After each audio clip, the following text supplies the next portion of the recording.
మిమ్మల్ని మీకు విజ్ఞప్తి చేస్తా ఉన్నాం సార్.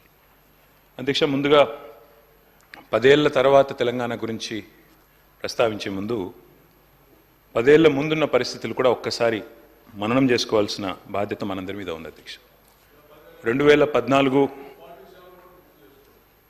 47 గుర్తు చేసుకోమంటే కూడా చేసుకుంటామన్నా.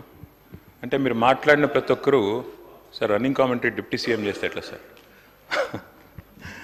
అధ్యక్ష, 10 ఏళ్ల ముందు అంటే సార్ మాట్లాడిన ప్రతి సభ్యుడు ట్రెజరీ బెంచెస్ నుంచి నేను గమనించింది గత ప్రభుత్వము, గత 10 ఏళ్ళు, గతము అంటూ మీరు పురావస్తు పరిశోధక శాఖ కదా తవ్వినట్టు తవ్వుతానే ఉన్నారు 10 ఏళ్ళు.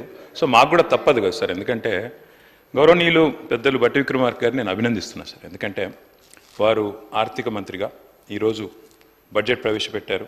చక్కటి బడ్జెట్ పెట్టామని వారు చెప్పారు, సంతోషం.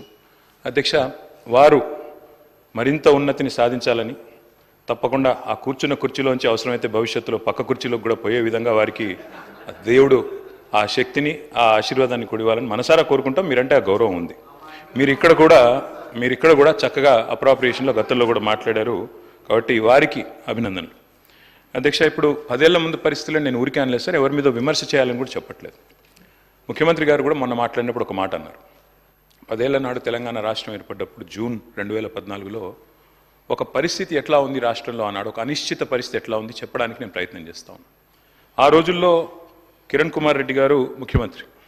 ఆయన ఒక ప్రజెంటేషన్ ఇచ్చి మరీ ఒక కట్టెబట్టుకొని అసలు రాష్ట్రంలో కరెంటే ఉండదు, తెలంగాణలో మీరు దివాలా తీసిపోతారు, అసలు మొత్తం విద్యుత్ ఉత్పత్తి కేంద్రాలని అవతలు ఉన్నాయి, మీరు ఏం చేస్తారు ఇక్కడ అంటూ దివాలా మొత్తం చీకట్లతో నిండిపోతుంది అనే విధంగా వారు మాట్లాడారు.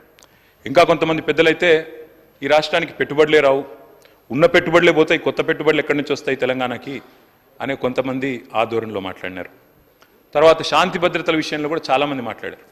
ఆంధ్ర తెలంగాణ గొడవలు అవుతాయని, హిందూ ముస్లిం గొడవలు అవుతాయని, తిరిగి నక్సలైట్ల రాజ్యం వస్తుందని, రకరకాలుగా అసలు ఈ రాష్ట్రంలో ఉండే మనందరికీ, ఇక్కడ ఉండే నాయకత్వానికి సత్తా ఉందా, ఈ మాట కూడా మాట్లాడినారు సార్.